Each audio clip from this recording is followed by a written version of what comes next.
Welcome to adding a product part 2. In our previous video we already added the product name and the description, an image for the product, as well as the alternate text describing the product, and we put it within a catalog.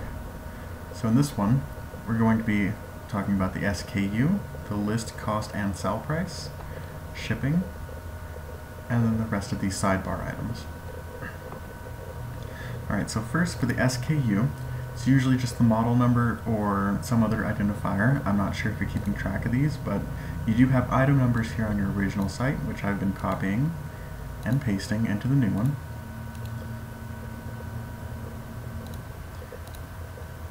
Alright, now for list price, cost, and sell price is going to be a little bit more complicated. The one that you're actually selling the item at is going to be, of course, the sell price. So we'll go ahead and copy that over real quick. Alright. And now at the moment, the list price is not set to display. We can change that in the future. This is going to be if you, say, buy an item, and say you buy an item for $20, you as the store owner. You would put that cost here in $20, and then the list price, MSRP is supposed to be $50, so you can put that here. And then your sell price is going to be, say, $40.99 because you're giving it to your customers at a discounted price. If the list price wasn't able to display, it would show up with a slash through it or whatever other thing we decide to do with it. And then the sell price would be the actual price that it's being sold for. This is good if you're having, special sales on items, or if you just want your customers to know that they're getting a good deal. Now, the cost portion, that $20, is useful for your reporting. This will be covered in a later video, but in your report you can actually make it so that way you're generating a report that gives you the amount of profit that you're getting off the store based on the cost and sell prices of the items and then shipping costs. Speaking of shipping, right below all this you do have some shipping options. At the moment these aren't really used because we're using a flat rate shipping. This button right here should probably always be checked for your store because you're always selling shippable items like physical goods, but we haven't told the system anything about what kind of boxes you have or how much it costs to ship things at certain weights, so it's not going to split that up automatically. All of this will be used for that, but if you do in the future get a set 3 kinds of boxes of certain dimensions and you set up all the dimensions for your products, you can get the system to actually split up the products into a certain number of boxes. That way, people will automatically be charged for, say, 2 boxes if they decide to buy a whole bunch of food or a whole bunch of, one item or another, and it won't all fit in your largest box. Some additional information here with the shipping settings. You can actually change this. Right now the flat rate shipping is $4.95, but say in the future you get some product that's really big or really heavy and you can't really ship it for $4.95, then you can increase the flat rate shipping for that item using this field here. For the menu settings, it's not in a menu. You don't want products to be in a menu generally because it would be adding it to your main menu here across the top, and that would just become a chaotic mess. So usually you reserve that for pages or maybe articles if you're having an article special, but for now don't use the menu link, just don't worry about that.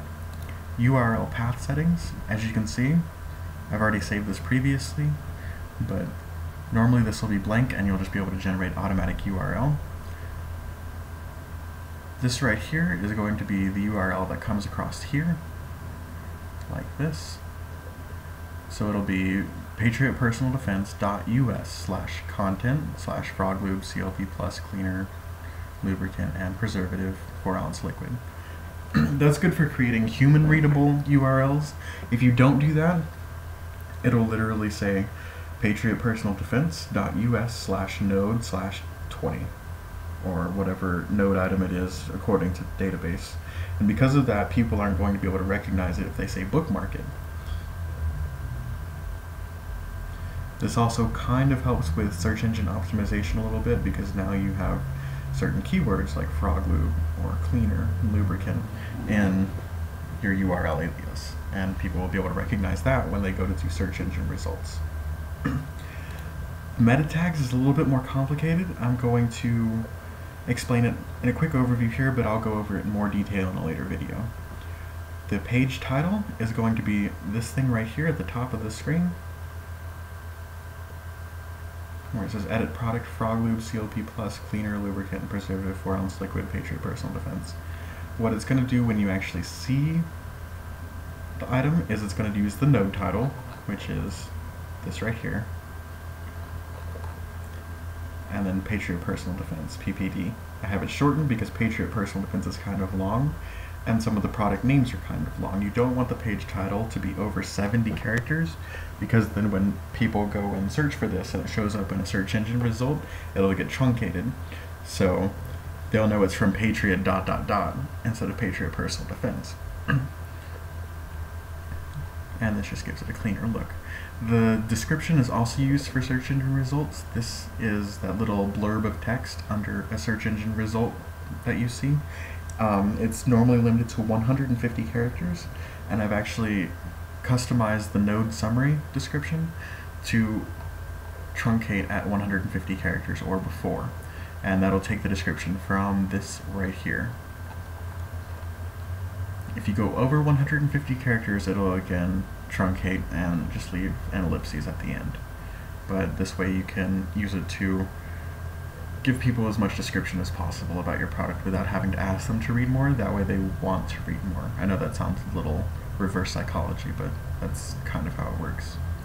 The only other meta tag that you might have to worry about, and you probably won't, but just in case, is the canonical URL, and I will go over this later in that other video on meta tags. This is if for some reason your system ends up generating 2 URLs for the same page, or if you end up getting 2 pages for the same item, you can get it to automatically point to the other one. And this is good because search engines don't like copycats. If they see that there are 2 of the same item on there, they're going to think that you're just trying to increase your search engine results by having 2 items there. So they will actually downgrade both of them unless one of them points to the other one. So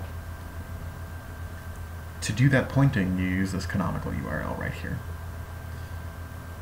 Alright, and then you can go ahead from there, save and continue. And you'll notice now that you have attributes in stock that you can manipulate. And those aren't there until you actually put this item in the database. So now that the stock is there, let's go ahead and check out the stock. You obviously have the SK. You can make that more meaningful in the future if you want. And you can click this to keep active track of stock of this item. So you have 25, you would go ahead and put 25 in this, and you can edit that at any time whenever you get more stock or you sell something else on, eBay or a different site or whatever. And then every time somebody checks out and it completes a purchase with this item in their cart, stock will decrease by the amount that they purchased. It won't hold the item if they just put it in their cart and then leave their cart.